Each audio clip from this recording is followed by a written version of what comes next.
पुण्यातील नवले पूल परिसर भीषण अपघातात मृत झालेल्या कुटुंबियांची विधान परिषद उपसभापती तथा शिवसेनेच्या नेत्या डॉक्टर नीलम गोरे यांनी प्रत्यक्ष भेट घेऊन त्यांचे सांत्वन केले। या भेटीत नवलकर आणि दाभाडे कुटुंबियांशी संवाद साधताना एकाच कुटुंबातील 4 सदस्यांचा मृत्यू झाल्याने कुटुंबावरील झालेला प्रचंड आघात आणि त्याचा आक्रोश हृदय पिळवटून टाकणारा होता। दोन्ही कुटुंबातील सदस्य एकमेकांचे नातेवाईक असल्यामुळे ही घटना अत्यंत वेदनादायी असल्याचे त्यांनी सांगितले। डॉक्टर गोरे यांनी कुटुंबियांशी बोलताना एक गंभीर आणि धक्कादायक बाब उघड केली। अपघातानंतर मदत करत असल्याचे भासून काही लोकांनी मृतांच्या आधार कार्ड, मोबाईल फोन, दागिने तसेच महत्त्वाच्या कागदपत्रांची चोरी केल्याची माहिती पुढे आली आहे। याबाबत पोलीस आयुक्त यांना तातडीने तपास करण्याबाबत कळवणार असल्याचे त्यांनी नमूद केले।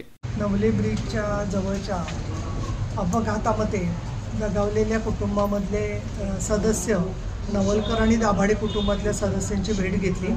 ते एकमेकांचे नातेवाईकच आहेत आणि प्रचंड मोठा धक्का बसलेला आहे, कारण 4 मृत्यू दोन्ही या कुटुंबातले मिळून झालेले आहेत।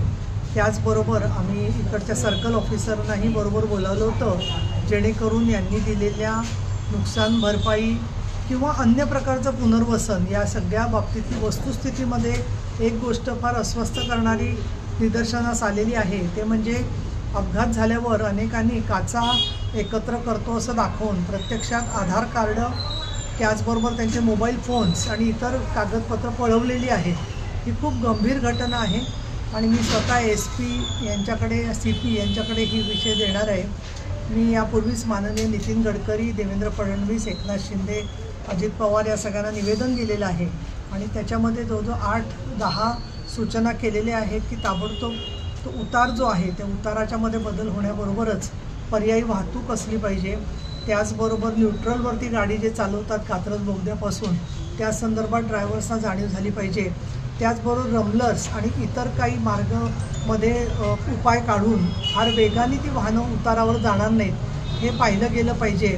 त्याचबरोबर फार हेवी टँकर्स येतात त्याची तपासणी झाली पाहिजे। नुकत्याच अनेक बैठका प्रशासनाने घेतलेल्या आहेत, बाकीच्यांनी बैठका घेतलेल्या आहेत, पण या कुटुंबाशी बोलत असताना असं जाणवतं आहे की मानसिक आघात जो झालेला आहे तो केवळ अनेक पुनर्वसनाचे किती कार्य झाले तरीसुद्धा तो भरून निघणार नाही आहे आणि असे आतापर्यंत अनेक अपघात इथे झालेले आहेत। तो उपसभापती या नात्याने मी लवकरच या संदर्भात बैठक मुंबईमध्ये किंवा पुण्यामध्ये घेणार आहे आणि ती बैठक घेऊन सर्व उपायांना चालना कशी देता येईल या संदर्भात देखील लक्ष घालणार आहे। आम्ही जे माननीय मुख्यमंत्र्यांना आणि नितीन गडकरींना निवेदन दिलेले त्याची प्रत आम्ही तुम्हाला देतोय आणि या कुटुंबियांना पण आम्ही दिलेले आहे आणि सरकारचे तर निधी येणार आहे असं एकनाथजी शिंदे यांनी आम्हाला सांगितलं, परंतु फुल ना फुलाची पाकळी म्हणून आर्थिक मदतसुद्धा आम्ही त्यांना विधान परिषद उपसभापती आणि शिवसेनेच्या वतीने दिलेली आहे।